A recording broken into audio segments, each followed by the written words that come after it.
Okay, I have a question. Who took the plot line from U-571 and The Hunt for Red October and mashed them into one movie? Apparently the actual American and German soldiers that are involved in the story. Yeah.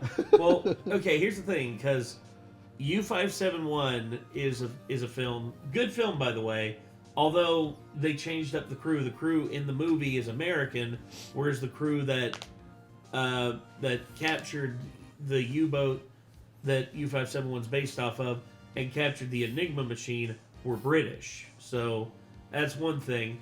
But then, of course, stole a submarine and stuck it in Chicago.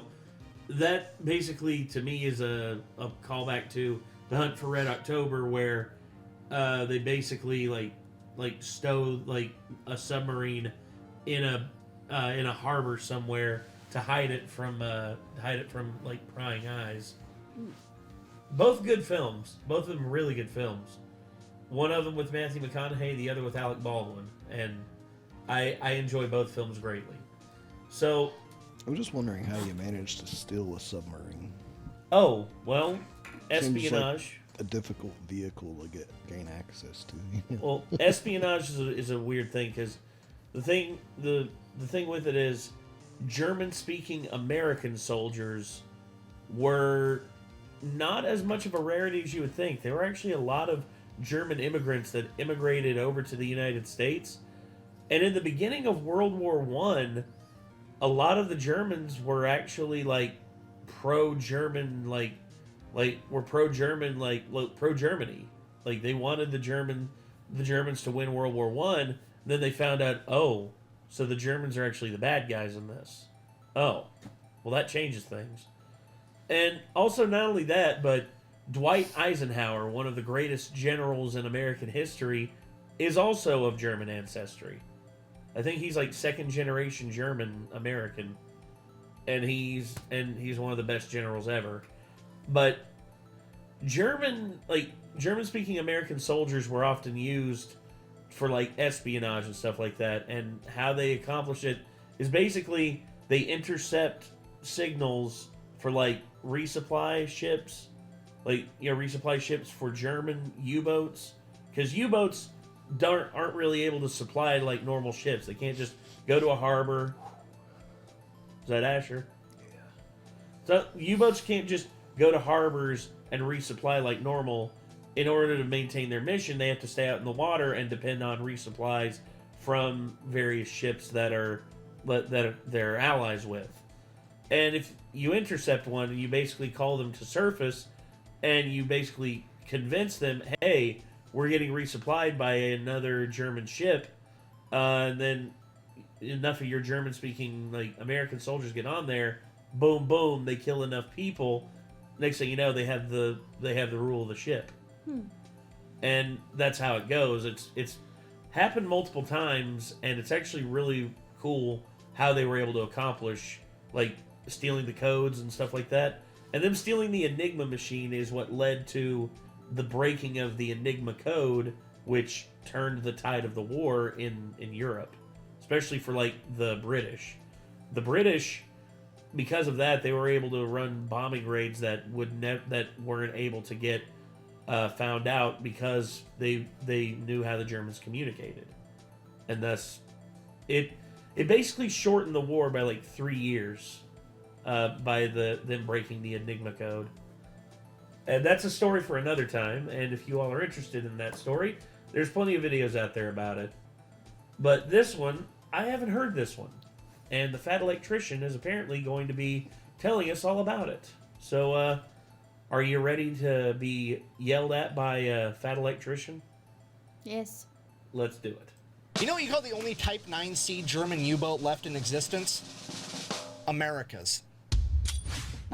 Today we're talking about the time that America stole an entire German submarine and then stuck it in the middle of Chicago. I mean, when America strategically transferred a piece of equipment to an alternate location. But first, a word from our sponsor. This video is brought to you by Warwood Tools, a family-owned business that for over 160 years has been making sledgehammers and axes right out of West Virginia using American 1060 high-carbon steel. And to this day, they still make all their tools using World War II era drop hammer forging. So if you want some tools that are going to outlast you, I would recommend Warwood Tools, and I'll have them linked in the description down below. Moving on. Okay, important context in case you don't know. During World War II, American supply lines to the European theater were absolutely devastated by German U-boats, aka submarines. These German U-boats are credited with sinking over 2,700 American ships, totaling in over 14 million tons of American ships and supplies that were put at the bottom of the ocean. Because of this, America would form what is known as hunter-killer groups, task forces of American ships who were sent out, and their entire job was to hunt and destroy these enemy submarines. Because that's just how America gets down. We don't believe in self-defense, we believe in self-offense. It's way more efficient. And that's pretty much all the context you need. So, April 4th, 1944, a hunter-killer group known as Task Force 22.3 would set out, engage, and destroy the German U-boat 515. Absolutely everything went according to plan. Nothing was out of the ordinary.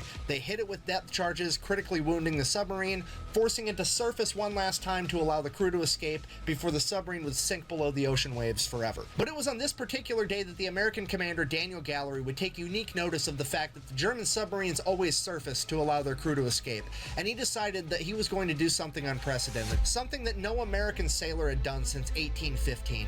He was going to send out a boarding party and steal that enemy submarine. He immediately puts a plan into action, assembling two separate boarding parties, each to be comprised of one officer and 8 enlisted men. And these 8 enlisted men are going to be the top 8 guys that you would absolutely want on hand to be able to address any problem that could arise with keeping this submarine from sinking to the ocean floor. People like the electrician, the machinist, the boatswain's mate, the torpedo technician, and the photographer. Yeah, one of the 8 people going on the extremely dangerous and important mission is going to be a photographer because, you know, pics or it didn't happen, right? America's about to do some gangster shit. You best believe we're going to designate somebody to stand in the corner with the camera and yell World Star while we do it. Yes. 1944, Task Force 22. Yeah, except instead of World Star, it's like World War II. 2.3 receives intel that there's an enemy submarine operating off the coast of Africa. That submarine would turn out to be U-boat 505, and they would head to it immediately. And this poor U-boat has absolutely no idea what's coming for it, because at this point in time, this task force is comprised of the flagship and escort carrier, the USS Guadalcanal, as well as 5 destroyer escorts, the USS Pope, the Pillsbury, the Jinx, the Chatelaine, and the Flaherty. And if you don't know what a destroyer escort is, at this point in time, it is a ship that has one job and one job only, and that is to fuck up enemy submarines. Okay, this hunter-killer group is rolling up on this U-boat like Debo on a beach cruiser. Somebody's about to have a bad day, and it's probably not going to be them. How's your shit? Oh, shit. Yeah. June 4th, 1944, after 3 days of chasing down this U-boat, they would finally catch up to it, and the USS Guadalcanal would immediately scramble 2 Grumman F-4F Wildcat fighters as the rest of the destroyer escorts made their way towards the submarine. U-boat 505 was already submerged and underwater, but the Grumman F-4F Wildcat pilots are able to see the long dark shadow of the submarine underneath the water because it's broad daylight. And once they confirm that it is in fact an enemy submarine, the destroyer escorts begin loading their hedgehogs to fire upon it. If you don't know what a hedgehog is, it is the most feared anti-submarine weapon in all of World War II. It is like a fully automatic mortar capable of firing over a wide area. Once these mortars hit the water, they can plunge into the depths of the ocean at 33 feet per second. And as soon as they make impact with anything, they will explode and destroy it. The hedgehogs I detonate didn't early, know that hedgehogs were a real thing, but in Einhander, one of the weapon attachments you can get is called the hedgehog, and it's like a little missile pod or mortar pod kind of. Yeah. So now I know that that's based off of something that actually exists. Interesting. Direct hit, but still rocking and damaging the submarine, jamming its propeller and putting out its lights. Quickly realizing they hadn't done enough damage, the destroyer escorts above would begin launching depth charges. The depth charges would rupture the hull of U-boat 505, and the entire submarine would be forced to surface one last time as a hatch would open and all the German sailors would begin flooding out onto its deck and into life rafts. At this point, the American boarding party grabbed their Tommy guns, hopped in their whaling boat, and made their way over to the submarine. They received no resistance from the Germans as they made their way down the hatch into the the sub and began working on it to try to save it. Okay, timeout. I need to make sure that you fully grasp how ridiculous what these 9 Americans are about to do actually is. Okay, you have a German U-boat that is so critically damaged that the 50 men that have been living on this U-boat, that have been trained on this U-boat has controls in their language and in their units of measurement. And they have decided cumulatively that, hey, this thing is so damaged that we need to run for our lives. And then while they were evacuating, they would also place scuttling charges, which are large explosive devices that detonate, ensuring that the ship sinks so that America can't retrieve it. So not only is the situation so bad that 50 of them can't fix it, but they made the situation worse on their way out. And you now have 9 Americans, one of which is a fucking camera guy, going in there to do what they couldn't pull off. This mission is seemingly impossible and borderline insane, but they do it anyways because America. So they get inside the sub and begin going to work immediately. The torpedo technicians and ordnance officers begin defusing scuttling charges. I want to hear the perspective of the German soldiers when they watched this little American crew go in and into the submarine they just left. Like they're probably looking at each other like, are they fucking serious right now? Say, Hans, are you seeing what I'm seeing over there? Are they going under the ballast of ship? Aye. They're going into our submarine. They are going into the... I cannot believe what I'm seeing here. Wait. They're going to die. Wait. Why would they do this? Wait. Hold on. They got the engine running. How did they get the engine running?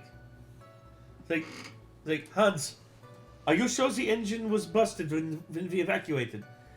Well, I might have been a little too afraid of sinking, so I didn't really check before I left. Hans, you idiot! Don't worry. We set the charges. There will soon be a boom. Listen. I don't hear a boom. It's like 10 minutes later. Where's the boom? There was supposed to be an earth-shattering kaboom. Oh my god, that friggin' Marvin the Martian quote. It's one of my favorite Marvin the Martian quotes. The electricians Sorry go to to all work the at trying to Germans get we just offended with our goofy German accents. And all of a sudden you hear the Germans be like, what did they say? I don't know, I don't speak English.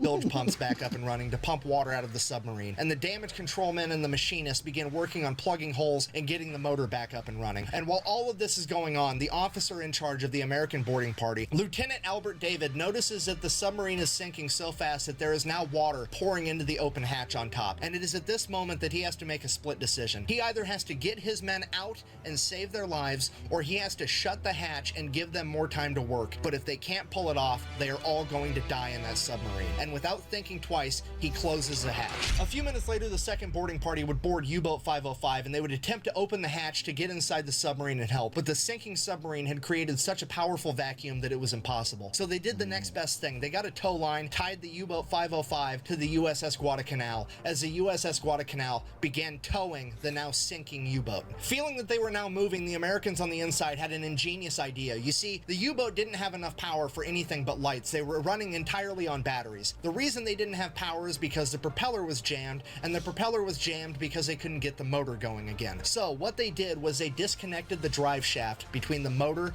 and the propeller, allowing the propeller to free spin in the current of the USS Guadalcanal as it's being towed. This would turn the alternator, generating power and giving the U-boat enough power to activate its bilge pumps and begin pumping water out of it. I cannot stress to you enough how fucking genius this was to do. This saved all of their lives for sure, and to be able to have the knowledge and wisdom to come up with a solution like that while you're actively fucking dying in a tin can under the ocean is incredible. So things are already looking up, but at a minimum they have to get that hatch I guess you could say that these men had balls of steel.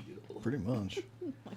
back open so that the first boarding crew can escape if they absolutely need to. So the second boarding crew with their Tommy guns proceeds to pluck one of the Germans out of their life raft and force him, persuade him to activate the pressure valve, which is going to equalize the pressure inside and outside the sub, allowing them to open the hatch door. That happens, and the second boarding crew gets inside and also gets to work. And all this is going on, and there's 50 Germans sitting out there in life rafts like, fuck. Like, what do you do in that situation? You have just been outclassed on every conceivable level. Like, you were in combat, they damaged your ship to the point that you couldn't fix it, so then you tried to rage quit and blow up your own ship, and then they're like, no, I've changed my mind. And then they went in there and made it so you couldn't even sink your own ship. At this point, the rest of the task force goes around plucking all the Germans out of their life rafts because they are now prisoners of war, as Commander Gallery comes to the conclusion, fuck it, we're just gonna have to tow this sinking submarine while it's actively sinking all the way to the nearest American port, and we're just gonna have to have sailors in there working 24/7 around the clock to try to keep it above the waterline. Not a terrible plan, but the only problem is they're like 150 miles off the coast of Africa, and the nearest American port is 2,500 miles away, and if that wasn't bad enough, it's in fucking Bermuda, you know, where the whole triangle thing is. I mean, the disrespect with this is absolutely palpable. Could you imagine being one of these Germans sitting there like, not only are you not allowed to sink your own ship, you're not even allowed to rage quit. The Americans come in, steal your shit, and now they're gonna joyride it through the Bermuda Triangle and not even lose it just to flex on you like that? It's ridiculous. So they get everything buttoned up and they get underway, headed out to Bermuda. At which point, a couple days later, the commander of the German submarine wakes up in the infirmary on the USS Guadalcanal. Apparently, he had been hit in the head and lost consciousness for a number of days. At which point, Commander Gallery comes down to have a conversation with him, and he's like, hey, here's the deal. We stole your sub. We're towing it to the Bermuda Triangle for a joyride. It's gonna be great. The German commander absolutely refuses to believe him. He's like, that's not possible. I had 50 dudes. They weren't able to save that sub. We scuttled it on the way out for insurance. There's no way that you managed to keep that sub from sinking. At which point, Commander Gallery is like, oh, well, here's all the shit from your office that's distinctly not waterlogged. Also, if you look out the window,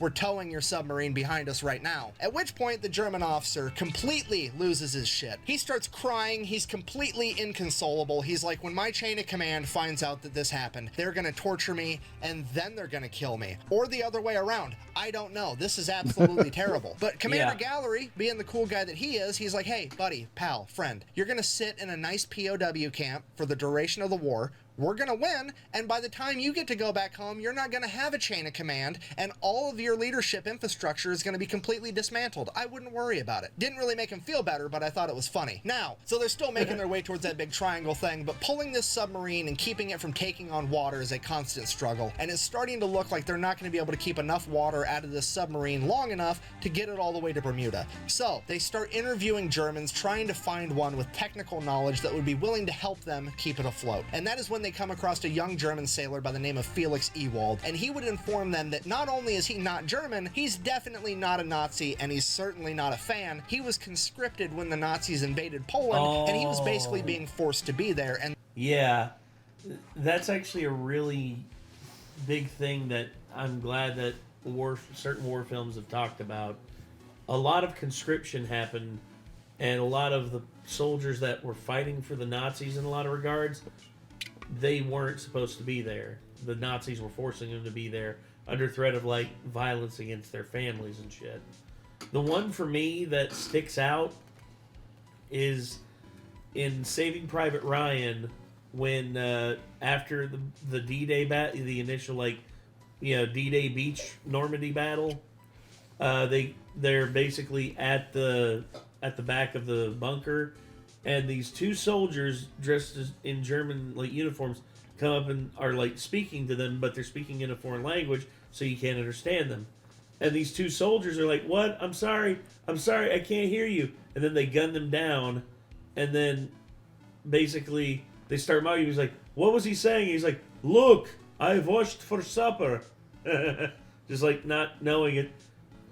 Those two men were actually Czech, from the Czech Republic. Aww. And they were actually conscripts, and they were yelling, "I'm not German. I'm not German. Don't shoot, please. I'm not a Nazi." And it's single-handedly, when you see it, it feels wrong when you see it, but when you understand the full context, it's just like, damn. That's fucked up, dude. War is fucked. That's the thing that war is always just not the best answer. and that if America wanted help, he was happy to do so. So he would immediately go to work helping the Americans keep the submarine afloat the entire time as they traveled back to Bermuda. As the remaining German POWs began asking questions, what happened to Felix? What happened to Ewald? Where's Ewald? And they began looking for him every chance they got, searching everywhere they could find him. The Americans had told him that they killed him, but they didn't believe it because they knew he was Polish too. So they just kept looking and looking, scanning everywhere. And this would be the inspiration for the childhood book, Where's Waldo? I'm just kidding, I made that part up. Anyways, with the help of Felix, they managed to tow this submarine all the way to Bermuda. They get it fixed up. It's definitely not going to sink, at which point they get to go in and really start looking at what intel they had managed to gather. And holy shit, there is an up-to-date active Enigma cipher machine on board. This is what the Germans were using to send all their secret military communications, and it could prove absolutely invaluable. They also had a bunch of up-to-date ciphers and a bunch of other documents that were deemed so important that they were printed on water-soluble paper so that if the boat did sink and these documents got wet, they would completely disintegrate and be unrecoverable. It is at this point that the American leadership decides the Germans have to think that this boat went down and everyone died. We cannot let them know that we have this information because now we're going to be able to decode all of their secret transmissions and we don't want them to change the code. So they take U-Boat 505, they actually paint it to look like an American submarine and then start referring to it as the USS Nemo, which if you don't know is Latin for no one. They then take all the German POWs from U-Boat 505, send them to Louisiana, where they are going to be completely segregated from all the other POWs, so nobody knows who they are or where they came from. All the American sailors are then ordered to turn over all of the souvenirs that they gathered out of U-Boat 505 and to shut the fuck up about it. And as far as anyone on the planet needs to be concerned, this U-boat is at the bottom of the Atlantic Ocean, 150 miles off the coast of Africa. Nobody can know that we have this. If those Germans weren't allowed to write home through the Red Cross, that's technically a Geneva Convention violation. First of all, when you're on the winning side, those aren't actually rules, they're more like suggestions. The code is more what you That call was exactly what I was guidelines thinking. than actual rules. Secondly, let's just be honest here. Yeah. If you were a POW in World War II and the worst thing that happened to you is you weren't allowed to write home while you were being well fed and treated with dignity, you came out on top. All right, so somehow the United States manages to keep this thing a complete secret until May 7th, 1945, when Germany issues their unconditional surrender. And it is at this point that the smack talking can now commence, because now we are going to take this submarine, you know, the only remaining Type 9C German sub left on the planet, even though they manufactured hundreds, we sunk all of them, except for this one. Now we're going to drive that bitch to Philadelphia and use it to raise funds, and anybody that buys a bunch of war bonds can get a guided tour of this German sub, because a lot of people quit buying war bonds after Germany surrendered because they thought the war was coming to an end and we were still fighting the war in the Pacific against the Japanese. So this was like a huge fundraising opportunity, and that's exactly what they did. They sold a ton of war bonds. As soon as that started slowing down, hey, we'll tow it to another major US city. They towed it up to New York. Then New York bought a bunch of war bonds. And then World War II would finally come to an end when Japan issued their unconditional surrender, and now we've got this German submarine and we don't know what to do with it. So the US government does what the US government do, and they're like, hear me out, what if we shot nuclear bombs at it for science?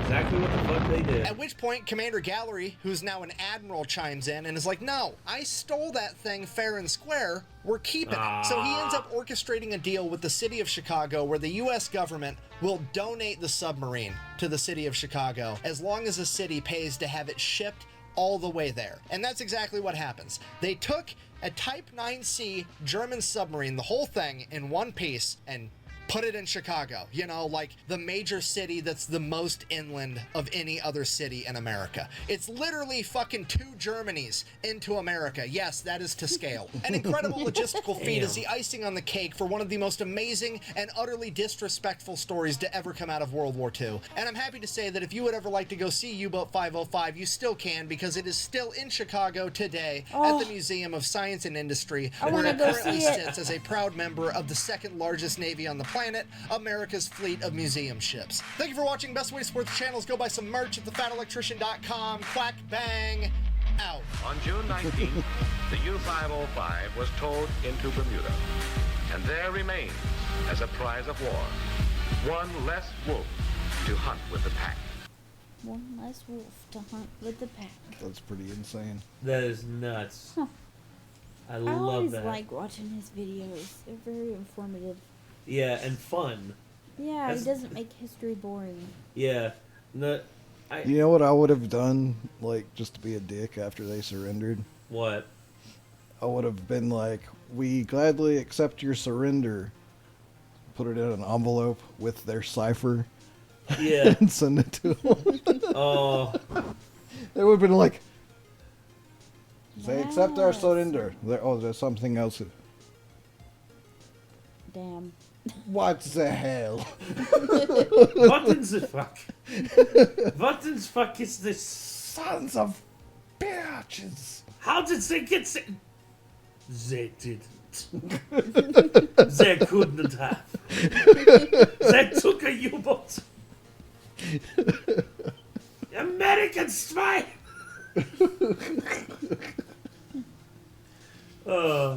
Anyway, so yeah. Fat Electrician, everybody. Show some respect for the man and join up with him. Subscribe and also leave a like on his original video. You can check it out by clicking the link in the description. Yeah, and also, it's good to just pay tribute to the ones who are out there doing the work and who are putting in they put in work, son. That's exactly what the Fat Electrician does, and he's inching ever so closer to 1 million subs. See if we can't get him there. He's got 25,000 more. I mean, I know this video probably will be watched by around 20,000 people. Maybe, hopefully, fingers crossed. But, yeah, feel free to support him. And I guess until next time, I mean, do you all have anything to say or anything to add to the closing of this? Other than the fact that I want to go see the You want to boat? see the submarine? Yep. Yeah, we'll see if... Submarine. It's a boat museum, though. Yeah. Yeah, well... Where's it located? Chicago. Yeah, but part of Chicago. I don't know. Hold on. Let's see. Submarine... He said Yeah. what museum it was. Chicago. Museum of Science and Industry. Oh. There it is.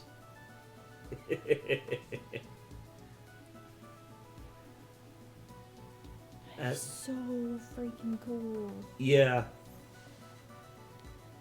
Leave it to America to take a prize unlike anything else. It's like I took a medal. I took a helmet. We took a ship. Read it and weep. Stole a sub. Yeah, exactly. And we're not talking Subway subs. We're talking U-boat sub. Oh, God. Well, all right, everybody. I think that's going to do it. This was the Fat Electrician with America stole a German submarine and stuck it in Chicago. So, yeah, if y'all enjoyed this and you want to see more, hey, hit him up. And until next time, I'm Nate. I'm Kate. I am Nick. Y'all be good people. Take care. Peace.